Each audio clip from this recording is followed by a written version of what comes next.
a hablar de bienestar animal, bienestar en especies de organismos acuáticos. ¿Cuántos de ustedes conocen o saben de bienestar animal?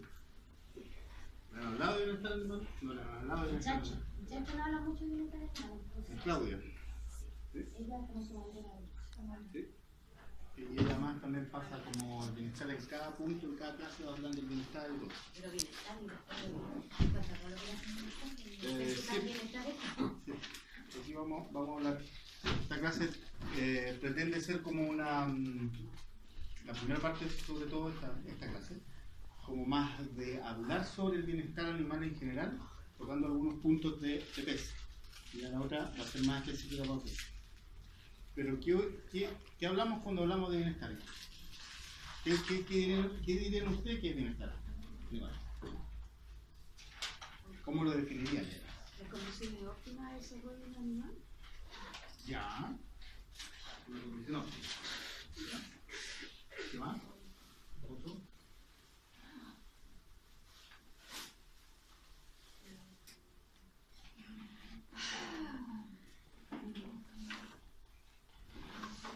¿Una condición óptima en qué sentido? En cuanto a alimentación, a temperatura, hábitat que debe tener. O sea, en realidad serían como las condiciones necesarias para el desarrollo óptimo de una especie determinada. El desarrollo óptimo con que las fines de condiciones, producción, sí, pues no un desarrollo óptimo libre. que las condiciones que Con tiene fines de de producción producción. sean Claro, si similares hablas de a- reproducción sí, pero si por ejemplo si estamos hablando de un zoológico tiene que haber bienestar animal para, por supuesto, pero él preguntó qué era bienestar. Está bien. Tiene razón. Traten de definir bienestar lo más amplio posible. Dentro de la definición de bienestar está el tema de darle lo óptimo en qué. que las condiciones sean lo más similares a su hábitat natural. Pero está hablando de animales.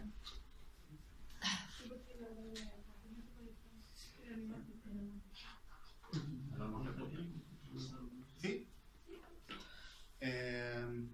Como definición, siempre fue difícil definir bienestar animal. Muchos pensaban una cosa de bienestar animal, otros pensaban otra.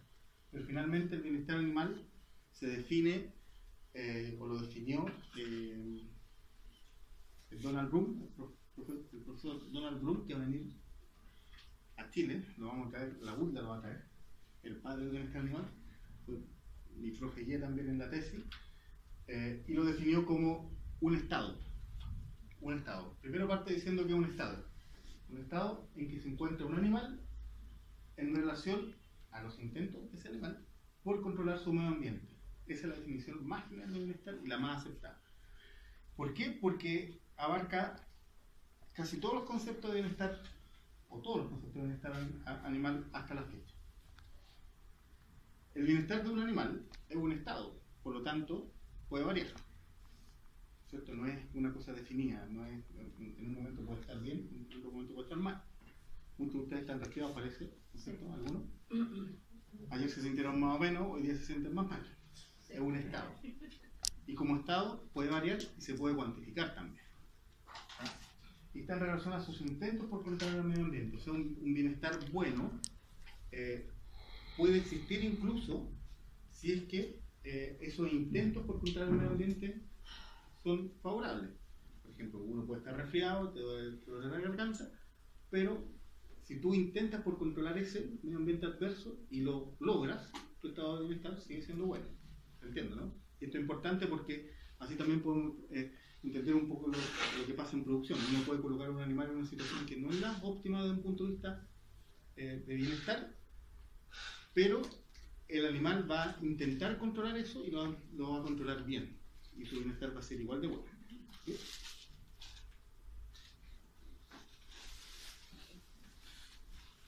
Como les decía, el bienestar, entonces, es un estado que puede ir de muy bueno a muy malo. Desde un punto de vista más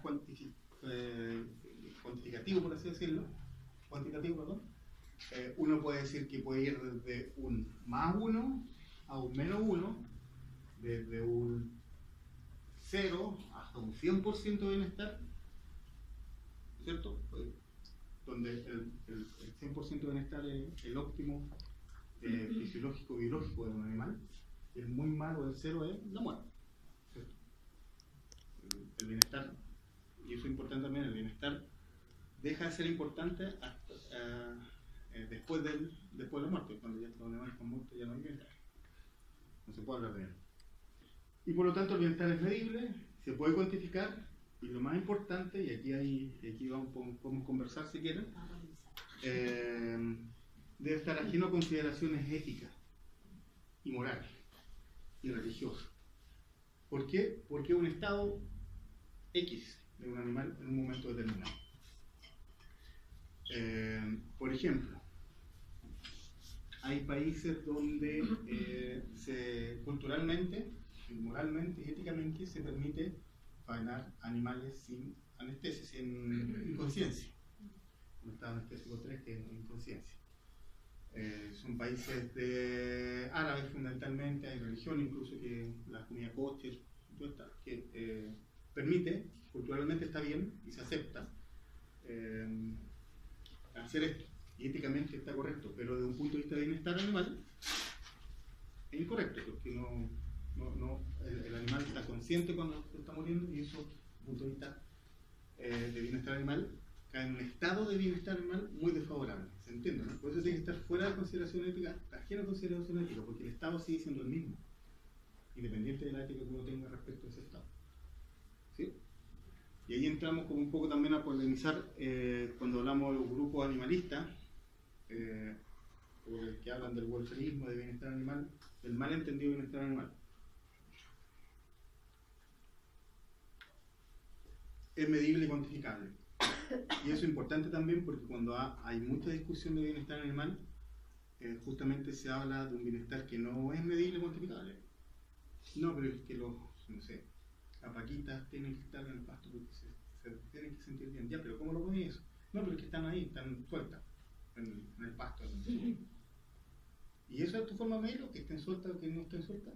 ¿Cómo sabes que el bienestar está bueno? ¿No? El bienestar es un estado que se mide y se cuantifica. Si no se puede cuantificar y no se puede medir, entonces no se puede hablar de bienestar. El bienestar entonces son experiencias objetivas y subjetivas de un animal. Y por eso el bienestar se considera una de las ramas de la ciencia más actuales y que más integradoras existen en este momento. ¿Por qué? Porque esas experiencias objetivas uno las puede medir a través de diferentes formas, a través de diferentes ramas de la ciencia, que antiguamente se hablaba, como la neurociencia, a través de hormonas, por ejemplo, que vamos a ver, etiología. Lo podemos medir a través de nutrición, o sea, si estamos aportando la nutrición adecuada al animal, o la alimentación, tanto en cantidad también. La rama como la zootecnia, probablemente tal, la genética, si estamos aportando bienestar a través de la genética, si estamos influyendo en la inmunología de los animales, la sanidad animal, epidemiología animal. Estas son experiencias objetivas de los animales que uno puede medir a través de esta rama de la ciencia. Actualmente la ciencia en general, la ciencia biológica, de la vida que se llama, están tomando cada vez más importancia estas ramas como el bienestar animal que integran. Antes, hace 20 años atrás, 30 años atrás, todavía teníamos este concepto de que cada uno se tenía que especializar en una rama específica. Ahora los profesionales tienen que salir íntegros con todas estas ramas y este conocimiento lo más íntegro posible. Por eso el bienestar también es entretenido. La experiencia subjetiva, la rama de la ciencia es que mide la experiencia subjetiva en animales humanos y no humanos. Neurociencia a través de resonancias magnéticas funcionales, etología, psicología evolutiva, psicología comparada. De hecho, yo tuve que estudiar siendo veterinario, me tuve que meter en sociología, estudiar sociología y psicología evolutiva y comparada. Es muy entretenido para un veterinario meterse en cosas así, en bienestar, y eso es bienestar también. No entiende mucho de cambios o efectos de psicología en animales cuando uno empieza a hablar de bienestar. Y es importante esto porque, por ejemplo, muchas veces nosotros mismos, los veterinarios, somos los peores enemigos del bienestar animal. Hay profes, probablemente que les toque a ustedes, que no les importe mucho el tema del bienestar, no, si la vaca agarra en la cola y todo, la nomás, o picanela nomás, si no sienten nada, si eso no... y nosotros mismos también caemos en el tema de agrupar bienestar generalmente con lo que es sanidad animal. Uno dice, no, si el animal está sano, entonces tiene un buen grado de bienestar, un buen estado de bienestar. Y no es así. No necesariamente así. Un animal que está sano, sin un estado de enfermedad, puede estar igualmente en un estado de bienestar mejorado. ¿Ah? Fundamentalmente por la experiencia subjetiva o por nutrición, alimentación, etc. ¿Se entiende, no? De hecho, hace un par de años atrás, un año y medio atrás, se llegó al consenso de que el bienestar animal como rama de la ciencia, o bienestar en general, es la rama de la ciencia que coloca los límites biológicos a todas las producciones. Y un poco hablando de lo que decías tú. Uno dice mantener las condiciones óptimas para el animal. ¿Pero cuáles son esas condiciones óptimas? Son de producción, de beneficio.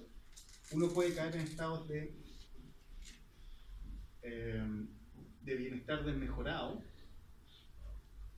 La idea es, si uno tomara esto, el EGI en la producción del beneficio de salud humana, y el grado de bienestar negativo o positivo, más.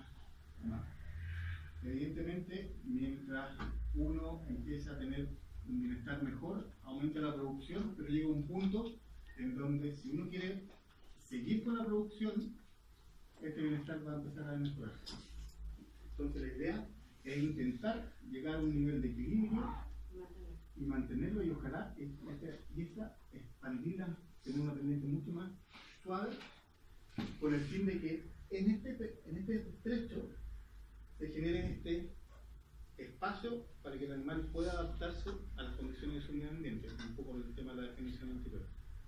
En este espacio el animal se está adaptando a las condiciones de su medio ambiente, pero si llegamos a muy abajo ya empezamos a desfavorecer el bienestar. Por lo tanto, cuando uno habla de condición que uno tiene que mantener un animal, no solamente habla de producción a beneficio del humano. Uno puede mantener animales en condiciones quizás no son óptimas para ellos, pero sí en donde el animal es capaz de controlar su medio ambiente. Y eso, desde un punto de vista ético y moral, se acepta. ¿Por qué? Porque necesitamos alimentarnos como humanos, necesitamos ese beneficio. Ahora, ¿quién toma la decisión de que hasta qué punto podemos colocar a un animal en una situación donde sus intentos por controlar el medio ambiente no son los mejores? No somos nosotros. Son eticistas, son filósofos, son legisladores. Uno como profesional, como médico veterinario, tiene que tomar el bienestar como está definido en un estado. Uno lo dice, ¿sabes qué? El estado de bienestar de este animal, perro, gato, pez, es esto. Lo que decides tú hacer respecto a ese estado, es decir, ¿sabes que esto no es aceptable? No nos toca a nosotros, eso lo toca a los filósofos, a los eticistas, uno coloca los antecedentes. Y como les decía, y por eso tiene que estar ajeno a consideración ética. En algunas culturas, en algunas sociedades se va a aceptar que se traspase ese límite, en otros no.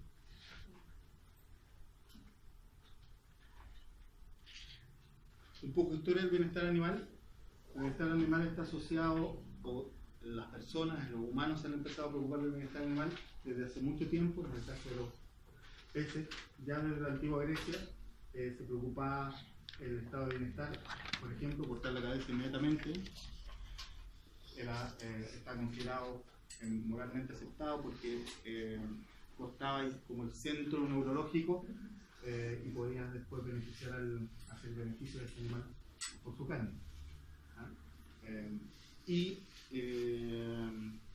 Fundamentalmente el bienestar empezó a tomar más fuerza por el uso que le damos a los animales, desde uso, como se ve allá, de producción o uso para entretenimiento y ganar plata. El caballero sin ese bonito no puede ganar plata, no puede comer, su familia no puede comer. Entonces viene todo un cuestionamiento respecto al uso de los animales, por ejemplo, de los circos con el uso de elefantes en la década del 50 del siglo pasado.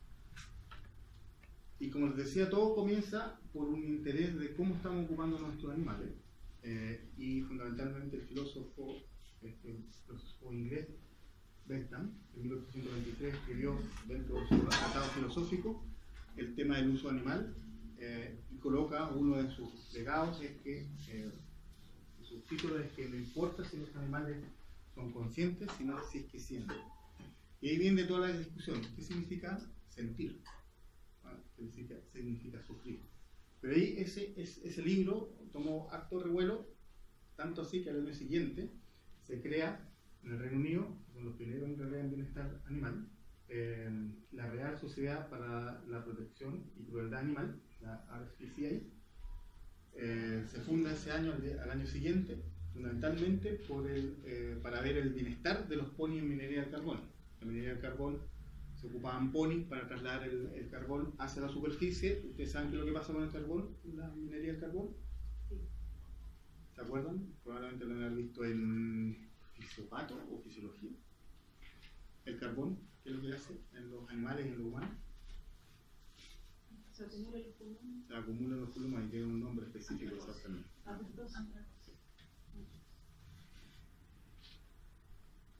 Entonces se dieron cuenta que los ponis empezaban a enfermar, tenían problemas respiratorios, y ese fue el inicio de lo que hablamos como bienestar en la época moderna. Pero si se dan cuenta, de ahí tenemos un salto de 1824 a 1964, donde en el mundo nadie se preocupa del bienestar animal. Hay un gran salto, o sea, de los saltos 100 años dentro de toda la historia del mundo no es tanto, pero hay un salto en la actualidad de 100 años. ¿Y qué creen que pasó ahí? Le hablo esto para que tengan como el contexto de bienestar cuando hablan de bienestar. ¿Qué creen que pasó de 1824 a 1825, 1830? A 1900. Empezó a tener más conciencia. Sí, no, pero que en ese periodo no se habló del bienestar animal. ¿Ah? Ahí No se preocupa nadie. No se preocupa, pero ¿por qué? No es coincidencia que por más o menos 100 años, un poco más de 100 años, nadie se preocupara. ¿Qué pasó entre 1824 y 1950? Cuando más no les matan la gran guerra. En el contexto mundial, desde 1824, Inglaterra, Francia, Alemania y Holanda, empieza la guerra en África, se empiezan a preocupar de temas más sensibles como el bienestar animal. Después viene la Primera Guerra Mundial, y la Segunda Guerra Mundial pasa lo mismo, se mueren muchas personas, no importa mucho el bienestar animal. Terminada la guerra, comienza este florecimiento de la humanidad nuevamente, donde hay más tiempo y más recursos para pensar en otros temas, y vuelve de nuevo el tema del bienestar animal, nuestro uso de los animales, fundamentalmente por un libro que escribió una periodista británica en 1964, que se llama Animal Machines. Ustedes lo pueden buscar en internet, se puede bajar, Máquinas Animales, en donde expone cómo, fundamentalmente lo que hace es exponer cómo se producen las gallinas en ese momento, en los años 50, 60, que es un poco, en algunos casos, ya está cambiando harto, cómo se produce la gallina hasta la década del 90, que son estas baterías, se llaman baterías, donde en ese momento habían 20 gallinas en una misma jaula, no se podía mover, etc. Entonces tomó fotos, escribió respecto a esto, y causó tan revuelo que la población común y corriente, la población del Reino Unido, se vio muy afectada y empezó a pedir leyes. Y los legisladores presionados dijeron: ya, tenemos que hacer algo, tenemos que normar, y se empezaron a normar respecto del bienestar animal. Hay que respetar el bienestar animal, colocaron en las leyes. Hay que respetar el bienestar animal, pero ya, ¿y cómo medimos el bienestar animal?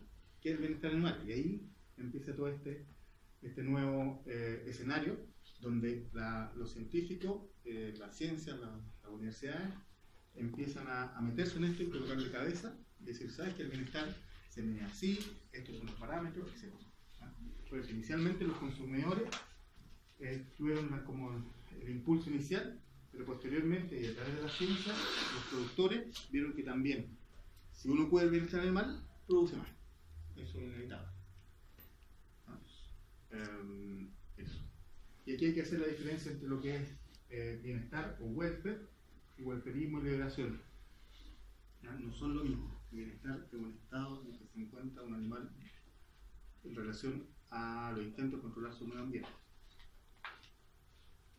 Y esa es típica pregunta de prueba. Diga la definición de bienestar y explíquela. Pregunta corta.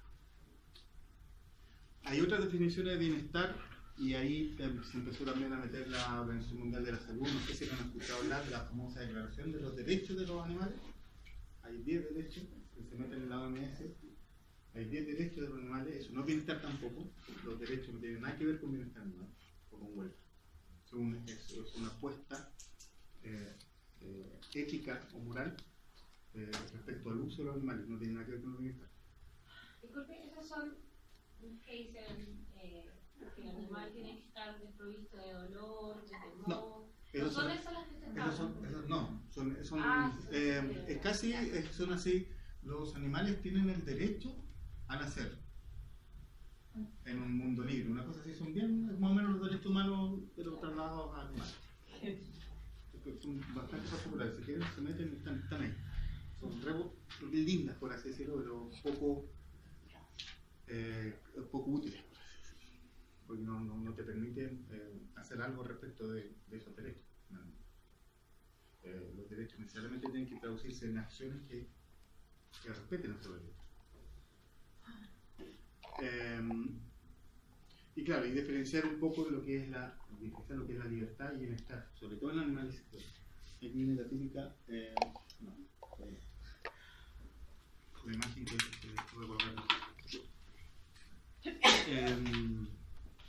Y ahí viene lo que tú decías, la definición de las 5 libertades, que está nuevamente del Consejo para el Bienestar de Animales de Granja del Reino Unido del 2005, que dijo ya, ok, tenemos que un poco hacer operativa un poco más operativa esta definición de bienestar de Donald Bloom, y agrupó, por así decirlo, en 5 grandes libertades lo que necesita un animal. Que el animal tiene que estar libre de sed y hambre, que un animal tiene que estar libre de desafíos ambientales extremos, libre de enfermedades y lesiones, libre de restricciones conductuales y libre de sufrimiento mental. De toda esta, la más difícil sigue siendo el tema del sufrimiento y el sufrimiento mental. Las otras son bastante más medibles.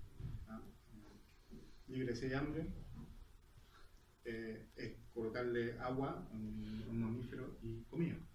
Desafío extremo, tener un ambiente adecuado, ¿no es cierto? Pero estas, si bien sirvieron mucho, ahora ya se han dejado de ocupar. ¿Por qué? Porque solo por darle agua y comida a un animal no te asegura de que efectivamente ese animal va a estar en una condición de bienestar buena. Puede que no esté comiendo, que no sé, que tenga algo en la mandíbula, o genéticamente, no sé, tenía algo en la mandíbula, no puede comer, no puede tomar agua, por lo tanto su estado de bienestar está mejorado. Aunque está libre de sed y hambre, porque le diste agua y alimentos. Lo mismo al ambiente, puede que esté techado, pero eso no implica que, por ejemplo, entre una ráfaga de viento y que justo lo agarre y se enferme. Entonces se ha dejado ocupar porque deja fuera muchas otras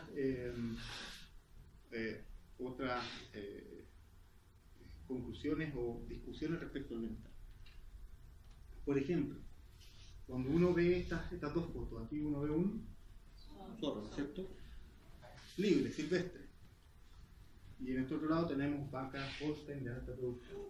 ¿Ustedes cuál dirían cuál de esos animales está en mejor estado de bienestar que el otro? Si uno lo pudiese comprar. ¿No es cierto? ¿Alguien cree que no ¿Es así?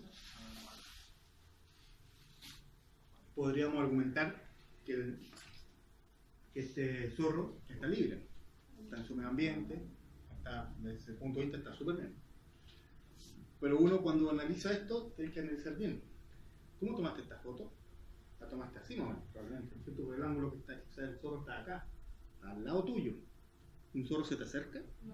No, entonces probablemente este zorro, como lo ven ahí, está flaco, tiene hambre, etc. Entonces su estado en general de bienestar está malo, aunque esté en un medio ambiente, aunque esté libre, incluso tenga disponibilidad de, probablemente tenga disponibilidad en un río de agua o pueda ir a cazar su propia comida, estaría libre de sed y hambre, pero su estado de bienestar igual está mejorado.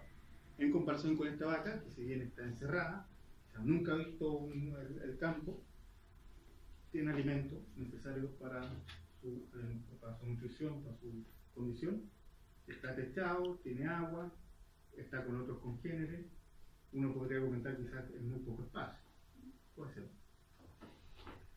Pero de forma relativa está mucho mejor estado de bienestar que este otro. ¿Sí, no es cierto?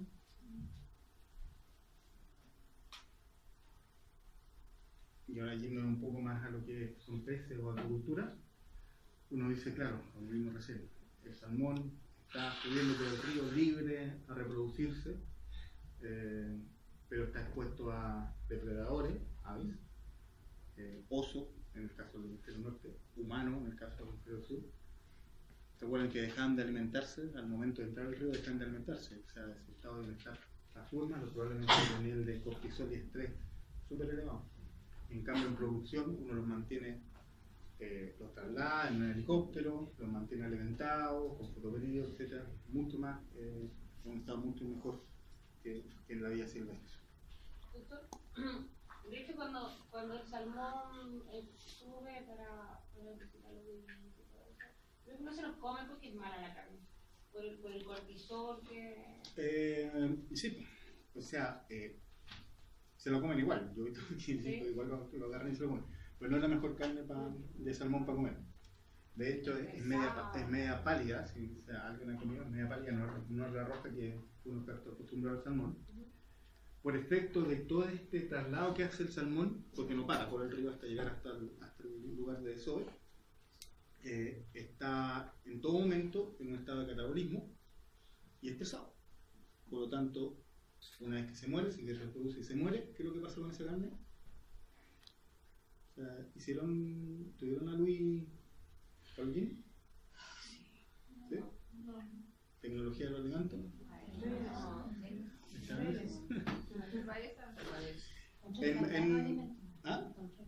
Control de calidad de alimentos. Lo deben haber visto en chancho, en cerdo. El tema de las carnes. ¿Se acuerdan la carne roja y húmeda? No sé cómo era. Pasa lo mismo. Esa condición de mucho ejercicio te cambia el catabolismo y te cambia el pH, te cambia el cortisol, también te cambia el rigor mortis, etc. Entonces es una carne de muy mala calidad. O sea, si no tienes nada que comer, a un salmón, claro, en relación a un salmón comercial. ¿Se puede comer? Sí, se puede comer, pero no es lo más rico. En términos de bienestar de peces de producción, actualmente tal, el auge ha ocurrido hace unos 20 años y va como de la mano a la misma producción acuícola y de salmones, en especial. Que hace 20 años más o menos estamos con producción de peces, no es una producción animal nueva, o sea, no una producción animal vieja, sino una producción animal nueva. Y fundamentalmente, nuevamente, inicialmente fue por la presión del consumidor, que dijo, oye, pero estos salmones, ¿cómo están siendo producidos? Están metidos en jaulas, están súper estresados, no están libres, los salmones si los ven están dando vueltas, ¿qué les pasa? Están con estereotipos, etc. De ahí, nuevamente, los productores dijeron ya, los legisladores primero dijeron ya, tenemos que ponerle esto. Y las colocan. Hay que respetar el bienestar de los peces. Pero hay que aterrizarla, y para aterrizarla se vinieron a la ciencia y preguntaron a los científicos cómo medir el bienestar una especie de introducción, y comenzaron fundamentalmente por dos grandes áreas, que han sido siempre en bienestar las dos principales por donde se comienza. Uno es el tema del dolor. La primera pregunta, ¿los peces sienten dolor o no? Porque si no sienten dolor, no nos preocupamos. Un anelli o un gusano siente dolor.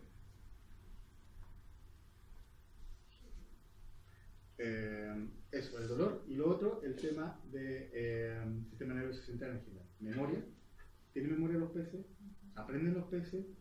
¿Tienen conducta social? Etcétera.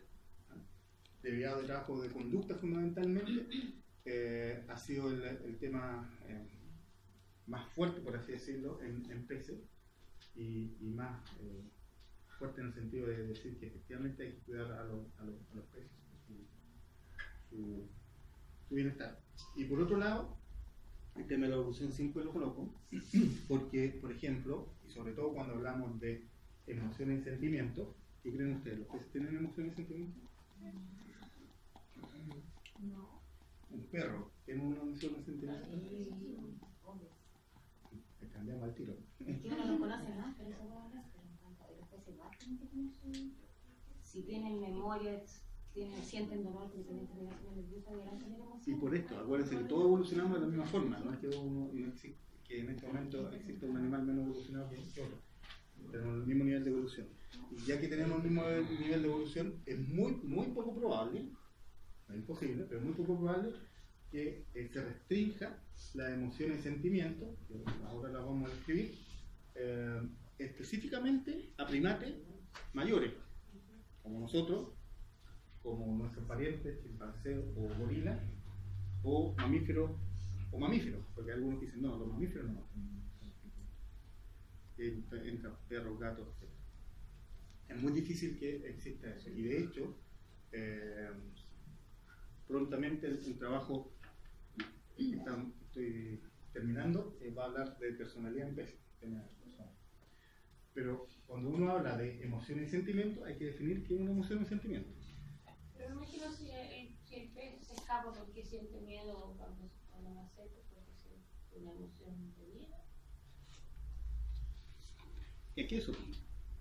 ¿Qué es una emoción? ¿Qué es un sentimiento? ¿Qué es una emoción para usted? ¿Qué es una emoción para usted? ¿Qué es una emoción para usted?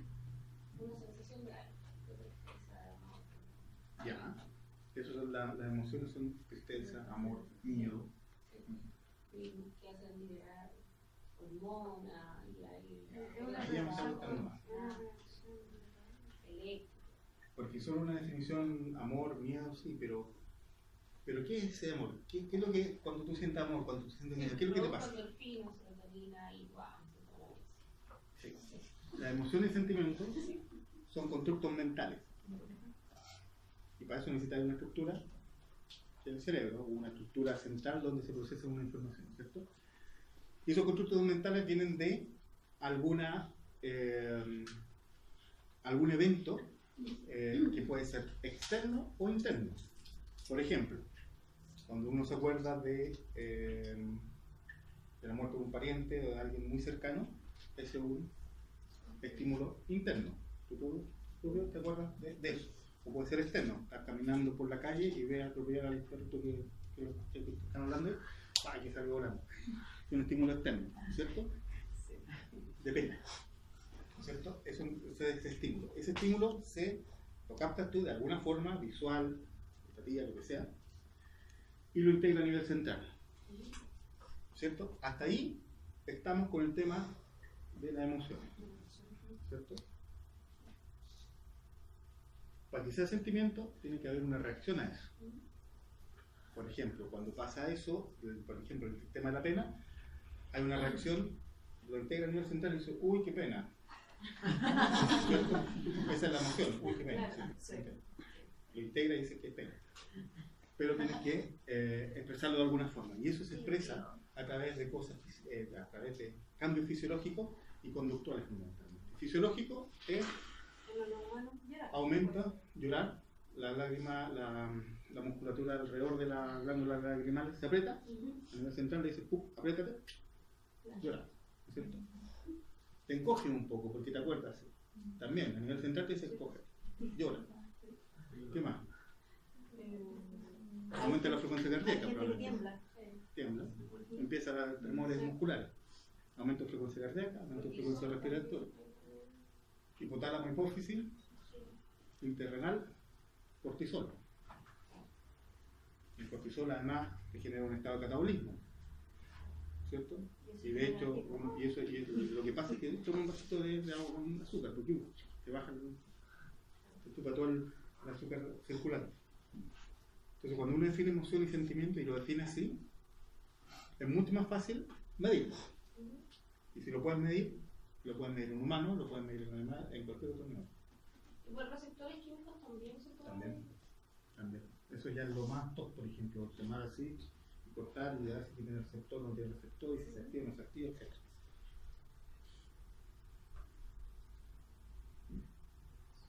Ahora, sí, nuestra definición de emoción y sentimiento es una definición más ética, moral o psicológica. Incluso algunos psicólogos no adhieren a esta definición de emociones que nosotros describimos, la mayoría. Ahí no tenemos nada que hacer, porque no podemos medirlo. Si no podemos medirlo, no podemos cuantificar, por lo tanto no podemos decir, asociarlo con un estado de bienestar en un animal. Eso. Y emoción y sentimiento. Y claro, y en PC, la discusión actual en bienestar en general, porque no nos vamos a meter en PC, es que hasta dónde tiramos la línea en términos de bienestar. Hasta aquí, animal, tenemos que preocuparnos de nuestro bienestar, de su bienestar. ¿Qué dirían ustedes? ¿Qué creen que es lo que está pasando en el mundo en este momento en términos de bienestar? En animales de producción, en animales silvestres, en todos los animales. ¿Cuál creen que es la postura actual? Yo creo que está bien catalogado. Bueno, en Chile, en realidad, en el tema de bienestar animal, ¿no? Sí. Sí, y que cada vez se va incrementando más este funcionamiento. La gallina feliz, y un montón de Ha ocurrido más o menos lo mismo que ocurrió en el resto de los países más desarrollados. Porque ya no se habla países desarrollados, países desarrollados, o bien desarrollados, se habla país más desarrollado, país menos desarrollado.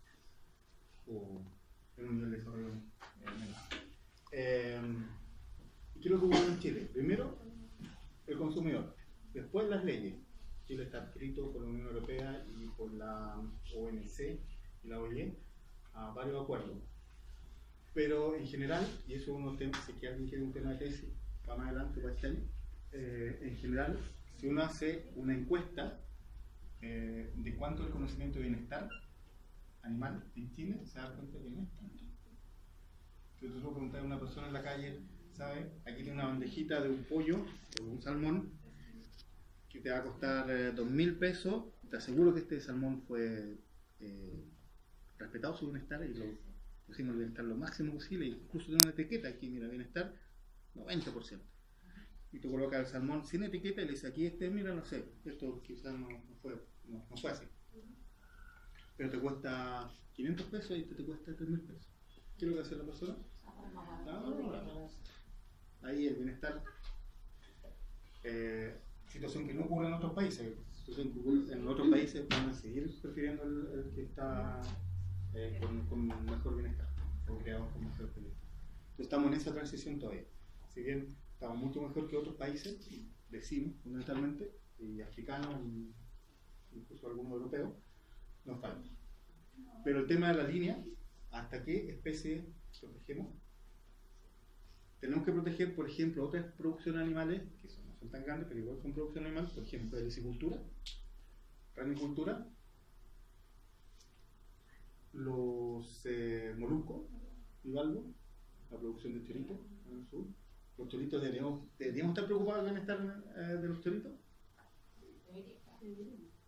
¿Por qué? Porque también son seres que tienen dolor,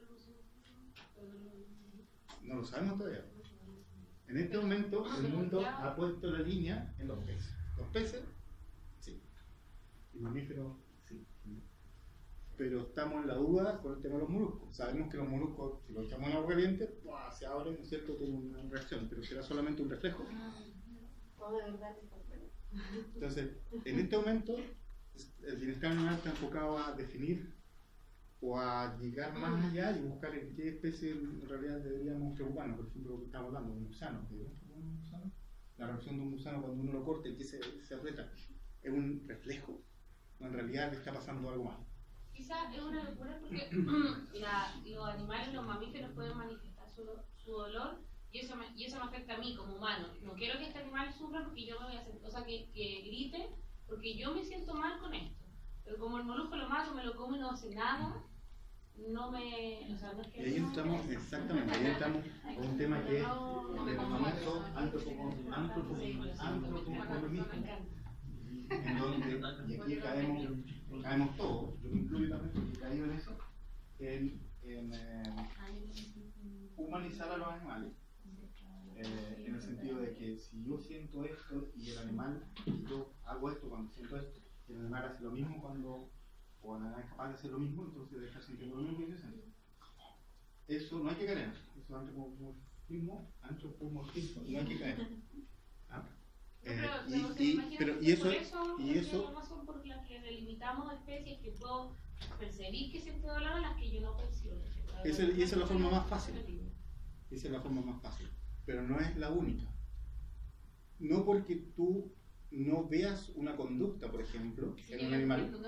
No, si te lo digo, sí, lo estoy dejando así abierto para todo. No es porque uno no ve una conducta, lo va a cambiar, entonces la palabra no te sienta ahí.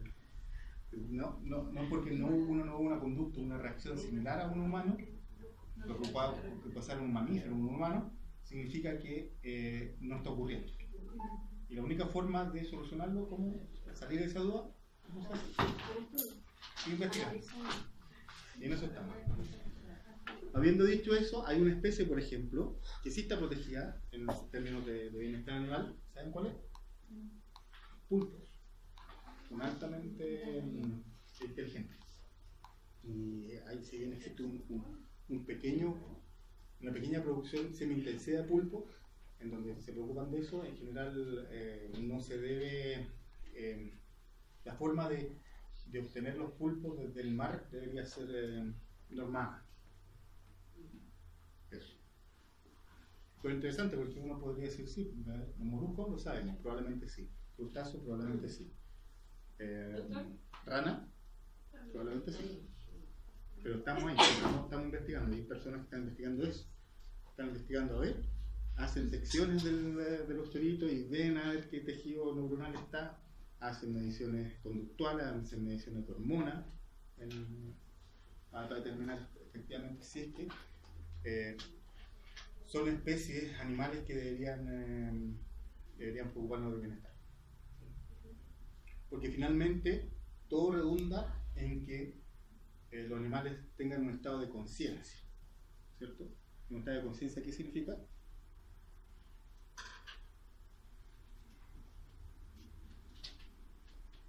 ¿Qué es estar consciente? Nos estamos colocando, ¿viste? Que está ya. Una cosa es darse cuenta de lo que te pasa en tu medio ambiente. Y la otra cosa, que ahí cuando uno lo detesta, nadie te puede decir que no son conscientes de los animales o ese animal. Una es, sí, mira, percibe cambio en el medio ambiente, hay cambio de conducta, hay cambio dentro del mismo animal. Pero hay otra cosa, dentro de la definición de que un animal esté consciente, que es como así, si está presente, eso no es sí o sí es consciente mismo. Cuando se reconocen a sí mismos como entes separados del resto. En humanos, en nosotros mismos es fácil, ¿cierto? Medir eso, porque tú sabes que eres diferente al resto. En animales se hace y hay pruebas, en mamíferos se ha hecho, en peces también se ha hecho. Eso. ¿Saben cómo se hace? Probablemente lo han visto en el Animal Planet, no sé. La prueba del espejo. En donde lo típico, y está están los famosos momentos eureka, que se llaman en bienestar animal, el momento eureka donde el animal se da cuenta que está pasando, que él, y se hace de la siguiente forma: se coloca el espejo frente a un animal está un rato ahí mirando, puede que se dé cuenta o no, pero después se saca el espejo, se toma el animal sin que se dé cuenta y se le mancha la cara o se le mancha el cuerpo del espejo, y se vuelve a colocar el espejo. Y cuando pasa eso, se dan cuenta, está en el momento de repente ve, y se ve la mancha ahí en el espejo y después se mira. Ahí está. Ahí está. Y eso se ha hecho con vacas, y también temas de percepción de cambios en su mismo cuerpo, en cerdo, en aves y en peces también.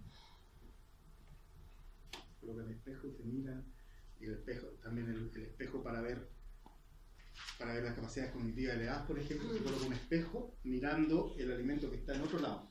Entonces llega un animal acá, y por este lado no puede pasar, evidentemente. Se llega y mira que hay el alimento en este otro cubículo. Y la única forma es devolverse y para allá. Llega acá, mira, y uno se da cuenta, empieza aquí, mira, alimento, y reconoce en el medio.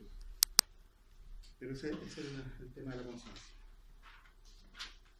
Darse cuenta uno mismo. Si uno puede detectar eso, es que un animal absolutamente consciente, porque además toma el tema del antropomorfismo que habíamos hablado. O sea, si es lo mismo que veo yo, es lo mismo que siento, estamos. Y para finalizar este tema como más grande, general, para que tengan como la visión general, hay dos grandes ramas en bienestar animal, y todas provienen del Reino Unido, esas dos. Una es la rama Cambridge, Universidad de Cambridge, y la otra es la Universidad de Oxford. Y de ahí han salido varios que se han repartido en el mundo, no hemos repartido, encuentro por el lado de Cambridge. El lado de Cambridge es mucho más de ciencias duras, en donde está mucho más basado en evidencia biológica, por así decirlo. Por ejemplo, cortisol, cambios conductuales, que uno lo puede medir, cuantificar, etc. La rama Oxford, que lo tienen algunos en Chile, fundamentalmente la que está más metida en eso es la Beatriz Zapata, no sé si la han escuchado hablar, de la Universidad Mayor. Ella hizo un magíster en Oxford, en bienestar de conducta, con la gente de Oxford, entonces yo como internada de eso. Y la postura de la Universidad de Oxford, que siempre ha sido más para el lado social, las grandes leyes en el mundo han sido por el lado de Oxford más que libre.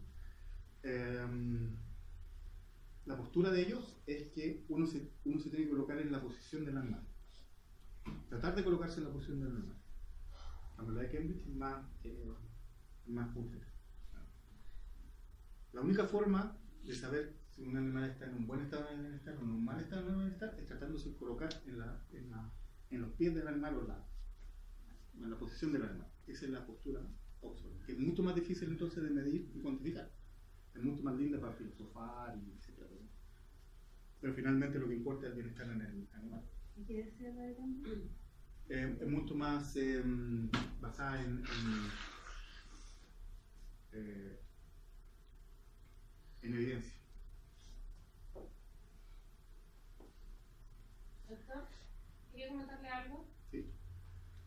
Antes de que termine no sé si le interesa, pero hace poquito hubo una controversia por el estado de la jaiba limón. ¿La conoce?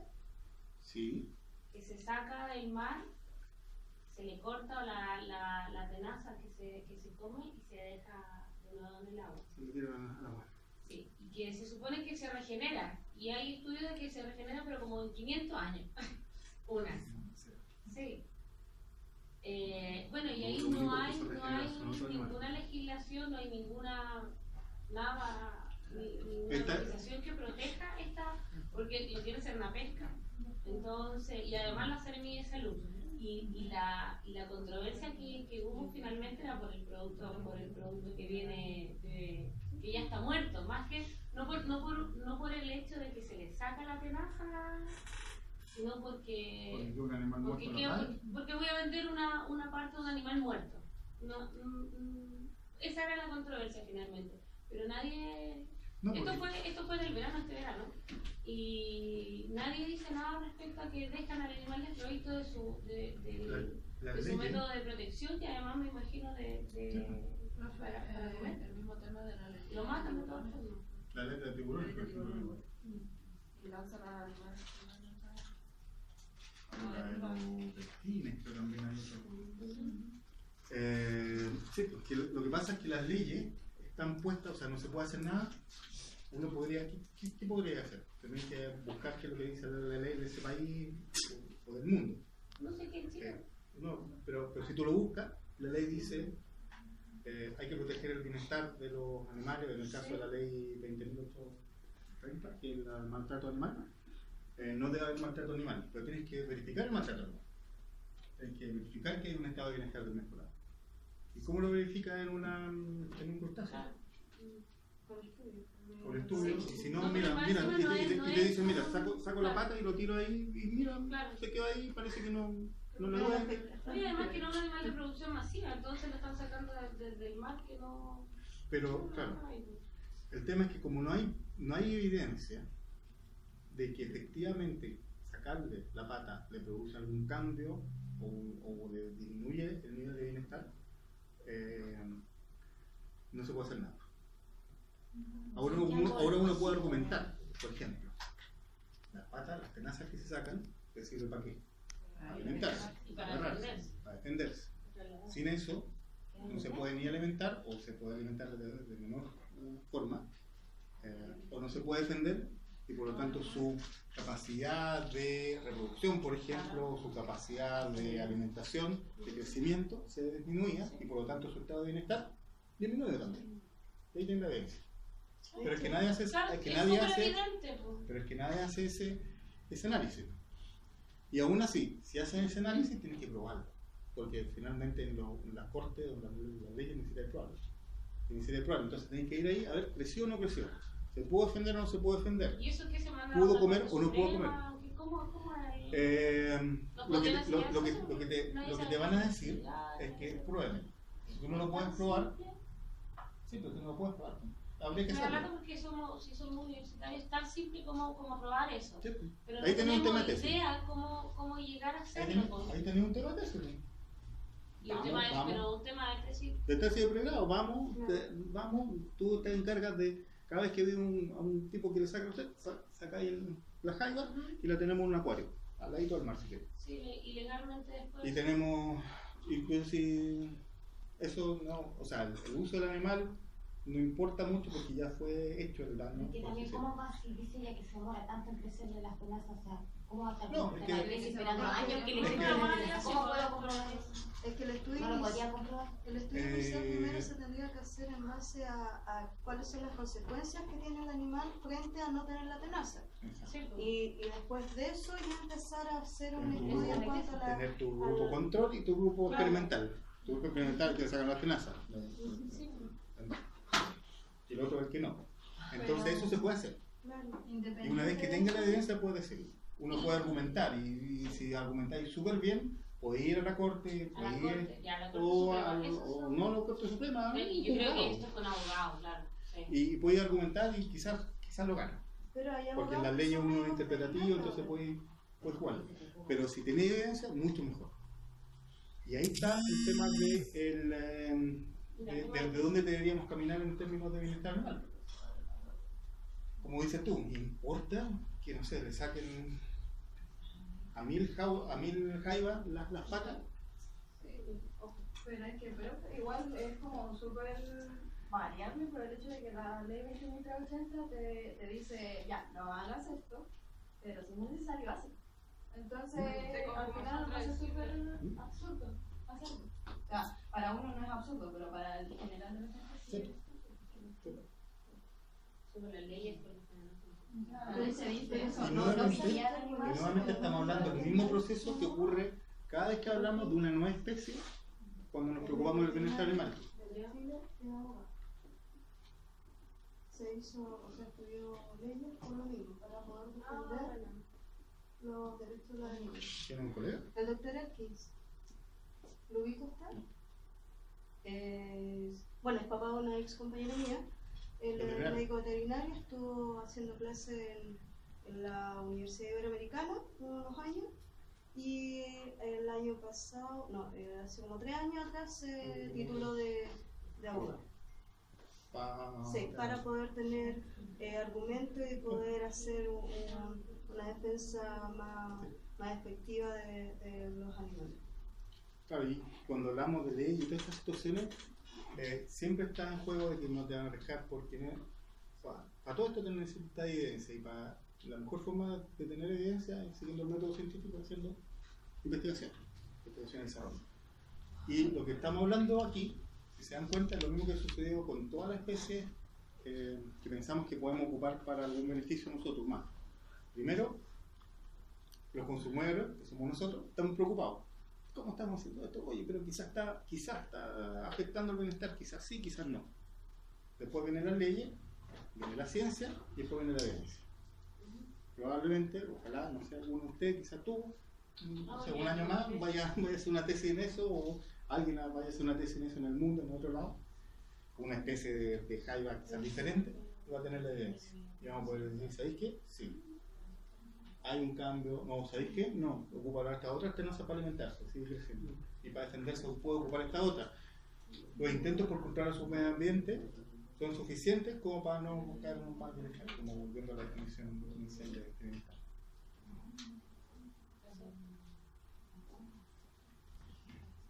Lo dejamos ahí y seguimos la próxima semana con lo específico de peces. Y podemos